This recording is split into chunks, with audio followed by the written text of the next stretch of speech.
Hello and welcome to the Discover History YouTube channel, and hopefully you've been following our march to the Battle of Worcester that was fought on the 3rd of September 1651. Now if you go on our playlist, do look up Battle of Worcester and you will see all the previous videos, and really we've been putting them on when there's been something of note to mention. For example, the skirmish at Warrington, or the Scots leaving Stirling on the 31st of July 1651.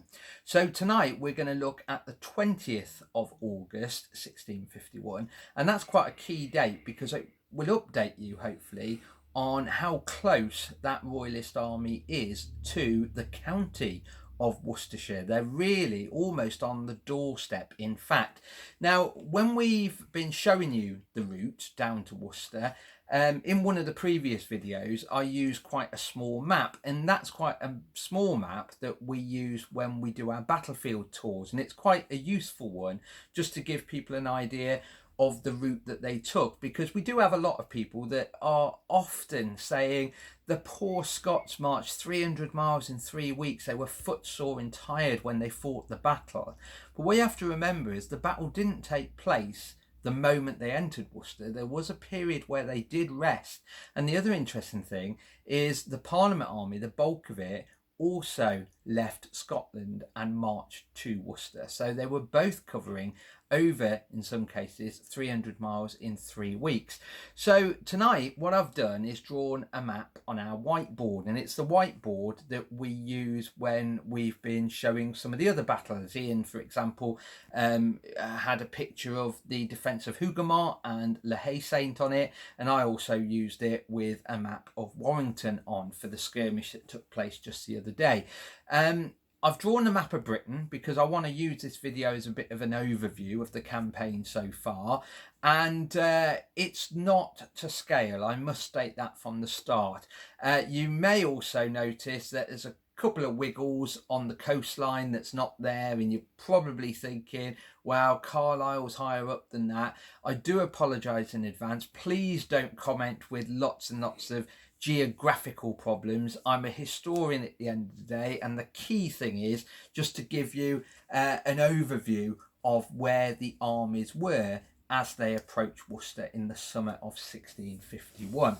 So I'll hold the map up and I'll just point out a few things about it first of all. So like I said, it's not to scale. And as you can see, I do apologise for anyone living in this area, but I did cut off Norfolk, but that wasn't really my fault. It was just that as I started drawing the coastline, I ran out of space, basically. So that's Britain. And obviously up here we have Scotland, including the Highlands and the Islands. And like I said, there may be a couple of islands that are not there that should be there, that sort of thing. So I do apologise in advance. I have put the Isle of Man on here. That's important for the story because remember, Derby, Lord Derby, was in exile on there after the earlier phases of the Civil War, and he actually sailed a ship from the Isle of Man, landing in Lancashire with the only major substantial amount of Englishmen to join the Royalist ranks. The only problem is, by the time they land in Lancashire, the Royalists had actually passed them. So they're actually in England now, but quite a long way behind the bulk of the Royalist army. That's going to cause a problem, especially in a few days' time. But I'm not going to spoil the story yet. So I've added the Isle of Man because of that Royalist reinforcement link, basically. We've then got down here Wales, obviously, which was a hotbed of Royalists years ago, which made Worcester such an important and crucial point because it was a bridging point between England and Wales, really, for a very, very long time.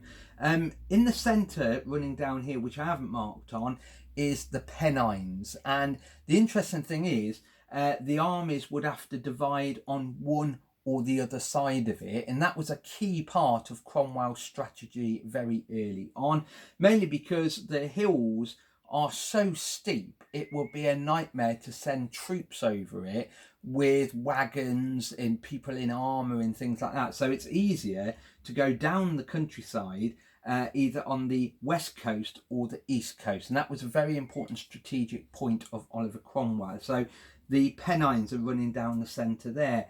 I have marked some of the key locations on. We've got Stirling here, which is technically the starting point for the Royalists. Perth, or just outside Edinburgh, there's Leith. That's really where Cromwell's army came from. I've put Newcastle in Carlisle. That's the crossing point into Britain. And then we've got this key location of Warrington, which, if you look at a previous video, we spoke about the battle or the skirmish that took place at Warrington, which is when the armies crossed the River Mersey, moving into Cheshire from Lancashire.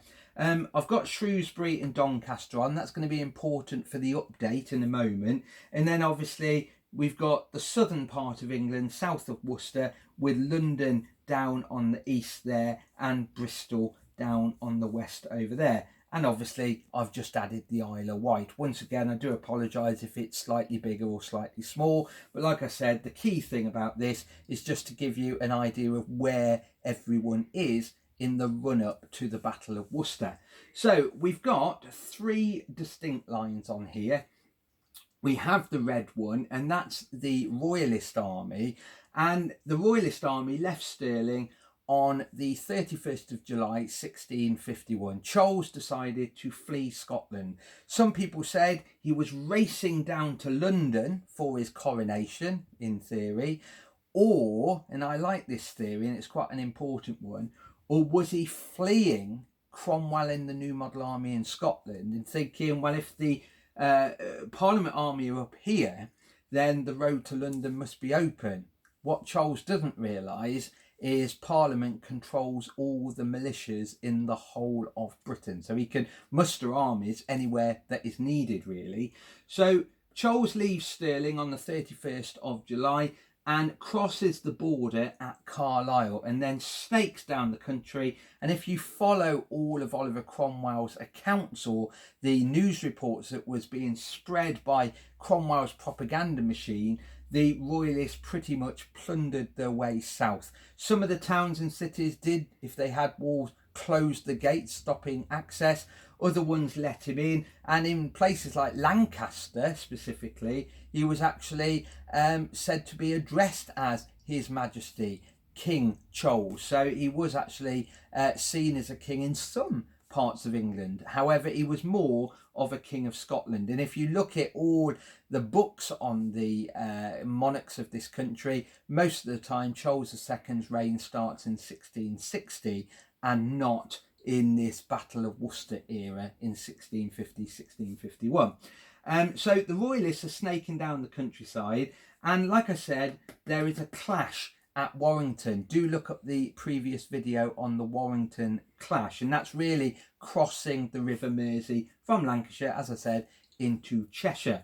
But then at the top here in Perth and also around Edinburgh at Leith, we've got Cromwell's New Model Army. And what you have to remember is they were really the army of occupation up here, especially after the Battle of Dunbar. So Oliver Cromwell splits his army up here, which is not an ideal thing to do, but it's not a direct split.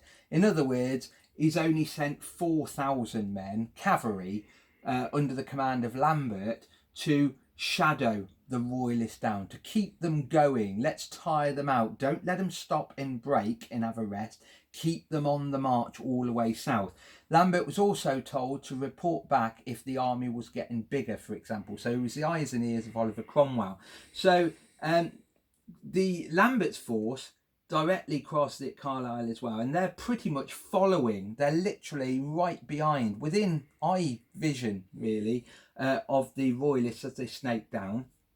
But the bulk of Cromwell's New Model Army, like I said, it's not a division really, but the bulk of the New Model Army are leaving Scotland and they're marching on the eastern coastline. Now, the thought behind this divide is Cromwell wanted to keep the Royalists on the west coast, because the west coast will basically lead them down into the Severn Valley and then down to the area of the West Country, Bristol, in that area. If the Royalists got onto the east coast, they would be in an easy and direct line with London. So Cromwell ordered that Lambert to ensure that the Royalists were pushed onto the west coast, or the western side of the Pennines basically.